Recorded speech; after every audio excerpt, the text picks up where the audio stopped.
హరే కృష్ణ. దేవాదిదేవుడు కృష్ణుడు అన్ని అవతారాలకు మూలాధారం. బలరాముడు మరియు కృష్ణుడు ఇద్దరు రూపంలో మాత్రమే విభిన్నంగా ఉంటారు. బలరాముడు కృష్ణుని సృష్టి విస్తరణలో మొదటి విస్తరణగా ఉంటారు. అలాగే అతను శ్రీకృష్ణుని అతీంద్రియ కార్యకలాపాలలో సహాయం చేస్తారు. అతను మొత్తం ఆధ్యాత్మిక ప్రపంచానికి మూలం మరియు ఆది గురువు, అంటే అసలైన ఆధ్యాత్మికమైన గురువైనవాడు. బలరాముడు శ్రీకృష్ణుణ్ణి సేవించడానికి వాసుదేవ, సంకర్షణ, ప్రద్యుమ్న మరియు అనిరుద్ధ అని పిలువబడే చతుర్వ్యూహ రూపాలు అనే 4 రూపాలలో సృష్టి కార్యాన్ని చేస్తారు. అతను సృష్టి కార్యంలో శ్రీకృష్ణుని ఆజ్ఞలను అమలు చేస్తారు. ఆదిశేషుని రూపంలో అతను వివిధ మార్గాలలో శ్రీకృష్ణుడికి సేవ చేస్తారు. అన్ని రూపాలలో అతను కృష్ణుణ్ణి సేవించడంలోని ఆధ్యాత్మిక ఆనందాన్ని అనుభవిస్తారు. బలదేవుని కరుణ పొందకుండా ఎవరూ కృష్ణుణ్ణి చేరుకోలేరు. కృష్ణుడు ఈ భౌతిక ప్రపంచంలో కనిపించినప్పుడల్లా అతని సహచరులతో కలిసి ఉంటాడు. ద్వాపర యుగంలో 5000 సంవత్సరముల క్రితం కృష్ణుడు ఈ భౌతిక ప్రపంచంలోకి దిగివచ్చినప్పుడు అతని కంటే ముందుగా బలరాముడు వచ్చి ఉన్నారు. ఆ తరువాత కృష్ణుడు అవతరించారు. కృష్ణుడికి మరియు బలదేవునికి మధ్య ఉన్న సన్నిహిత సంబంధం అలాంటిది. బలదేవుడు దేవకి కడుపులో 7వ గర్భంగా ఉన్నప్పుడు ఇతడు ఒక దైవిక గర్భం అని ఆమె అర్థం చేసుకోగలిగింది. అప్పుడు అతని భద్రత గురించి ఆమెకు మరింత ఆందోళన కలిగింది. ఆ గర్భం చూసి కంసుడు కూడా అతని శక్తిని పసిగట్టాడు మరియు అతను దేవకి యొక్క 8వ సంతానం ద్వారా మాత్రమే చంపబడతాననే మాటతో మోసపోయానని భావించి భయపడ్డాడు కూడా. ఈ సమయంలో కృష్ణుడు తన అంతర్గత శక్తి అయిన యోగమాయకు గోకులంలోని కంసుని నుండి దూరంగా ఉన్న వసుదేవుని ఇతర భార్యలలో ఒకరైన రోహిణికి దేవకీ గర్భం నుండి పుట్టబోయే బిడ్డను బదిలీ చేయమని ఆదేశించాడు. ఈ విధంగా నందమహారాజు రక్షణలో గోకులంలో బలరాముడు జన్మించాడు. యదువంశానికి చెందిన గౌరవనీయమైన కులగురువు అయిన గర్గముని రోహిణికి తాను మోస్తున్న బిడ్డ నిజానికి తన భర్త వసుదేవుని బిడ్డ అని వెల్లడించారు. పేరు పెట్టే సమయంలో అతను ఆ బాలుడికి రామా అని పేరు పెట్టాడు. అంటే అతను అన్ని ఆనందాలను ఇచ్చేవాడు అని అర్థం.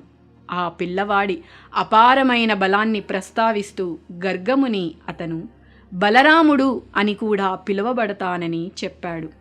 దేవకీ గర్భం నుండి రోహిణీ గర్భం వైపు బలవంతంగా ఆకర్షితుడయ్యాడు కాబట్టి అతన్ని సంకర్షణ అని కూడా పిలుస్తారు. రోహిణీ కుమారుడిగా అతన్ని రోహిణీ నందనుడు అని కూడా పిలుస్తారు. అలాగే కృష్ణుడి అన్నగా అతన్ని దావుజీ అని కూడా పిలుస్తారు. శక్తివంతుడైన బలరాముడు 16 ఏళ్ల వయస్సు కలవాడుగా ఉన్నప్పుడు యవ్వనపు మెరుపుతో స్ఫటిక వర్ణంలో చక్కని రంగు కలవాడుగా ఉండేవాడు. అతను నీలిరంగు వస్త్రాలు మరియు వనపుష్పాల మాల ధరించేవాడు. అతని అందమైన జుట్టు, అందమైన అద్భుతమైన చెవిపోగులు అతని చెవులను అలంకరిస్తూ ఉంటాయి. అతని మెడను పూలదండలు మరియు ఆభరణాల తీగలతో అద్భుతంగా అలంకరించబడి ఉంటాయి. అద్భుతమైన చేతి కంకణాల ఆభరణాలు బలరాముని యొక్క సొగసైన మరియు చాలా బలమైన చేతులు, అతని పాదాలు అద్భుతమైన ఆభరణాల చీలమండలతో అలంకరించబడి ఉంటాయి. బలరాముని అందం, చెవిపోగులు అతని చెంపలను తాకడం ద్వారా ఇంకా ఎంతో బాగా అనిపిస్తూ ఉంటుంది. అతని ముఖం కస్తూరితో చేసిన తిలకంతో అలంకరించబడి ఉంటుంది. అలాగే అతను గుంజామాలలతో అలంకరించబడి ఉంటాడు. బలరాముని స్వరం చాలా గంభీరంగా ఉంటుంది. అలాగే అతని చేతులు చాలా పొడవుగా అతని తొడలను తాకుతూ ఉన్నాయి. అందుకే అతను ఆజానుబాహుడు. భగవంతుడు అయిన బలరాముని అతీంద్రియ స్వరూపం స్వరూప వైభవం అనేక వేల మెరుస్తున్న ఉదయించే చంద్రులను పోలి ఉంటుంది. మరియు అతని అపరిమితమైన బలం అనేక రాక్షసుల సైన్యాన్ని నాశనం చేయడానికి సరిపోతుంది. తన తమ్ముడు కృష్ణుణ్ణి అతీంద్రియ శక్తి ఆయనకు తెలిసినప్పటికీ అతనిపై ప్రేమతో అతను కృష్ణునిని అడవిలో ఒక్క క్షణం కూడా వదిలిపెట్టేవాడు కాదు. బలరాముడు శ్రీకృష్ణునికి అత్యంత ప్రియమైన అన్నతో పాటుగా మిత్రుడుగా కూడా ఉండేవాడు. ఒకసారి ధేనుకాసురుడు అనే రాక్షసుడు గాడిద రూపంలో ఉన్న ఒక శక్తివంతమైన రాక్షసుడుగా ఉండేవాడు.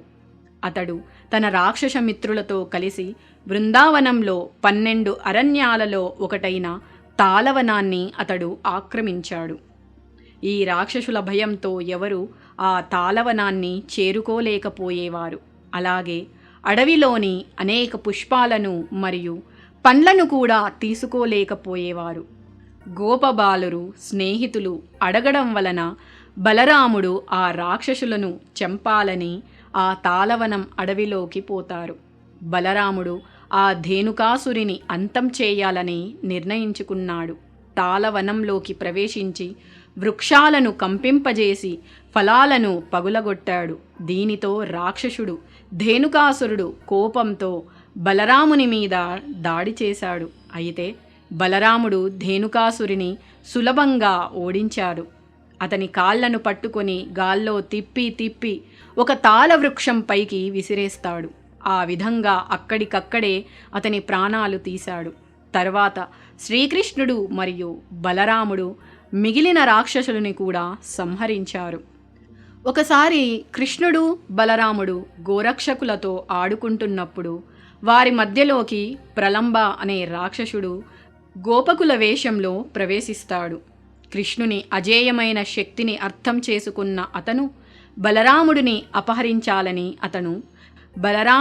అపహరించాలని నిర్ణయించుకున్నాడు. ఆట ముగిసే సమయానికి ఓడిపోయిన వాడిగా అతను బలరాముడిని తన భుజాలపై మోయవలసి వస్తుంది. భగవంతుడిని తన భుజాలపై మోస్తూ వేగంగా పరుగెత్తాడు.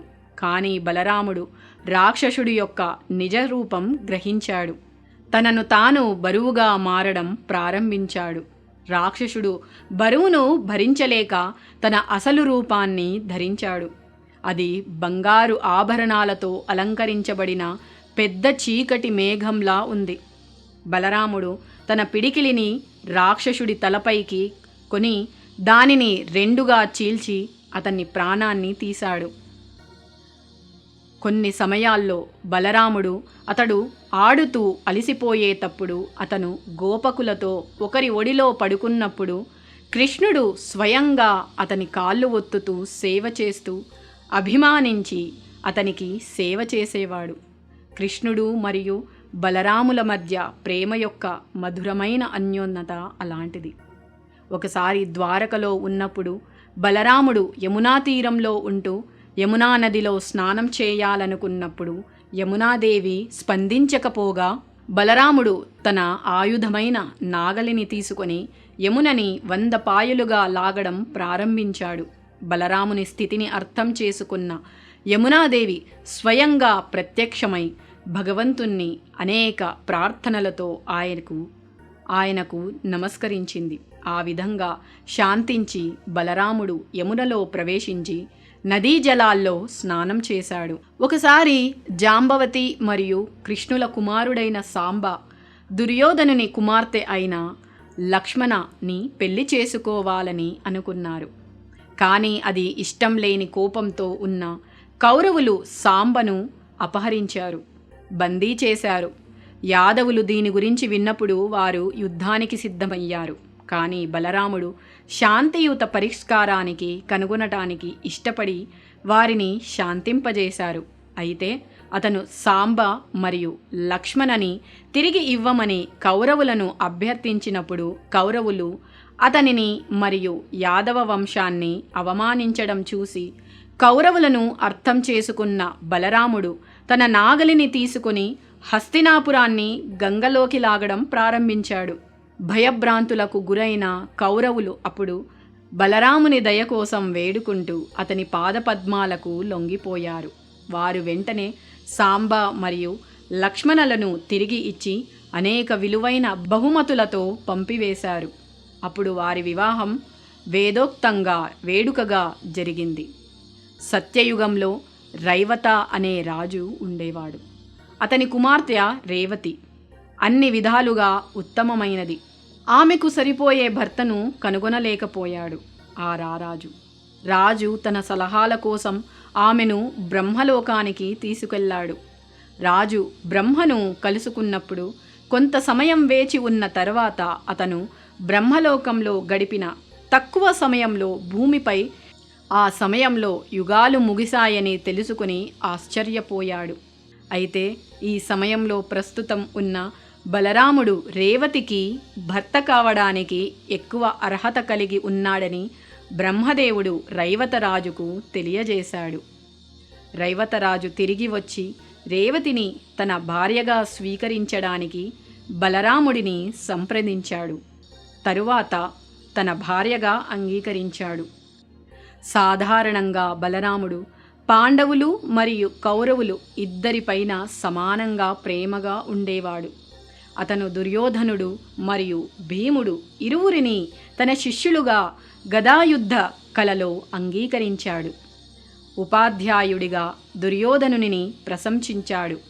మహాభారత యుద్ధ సమయంలో అతను ఎవరి పక్షము వహించడానికి నిరాకరించాడు. దానికి బదులుగా పవిత్ర స్థలాలకు తీర్థయాత్రలకు వెళ్ళాడు.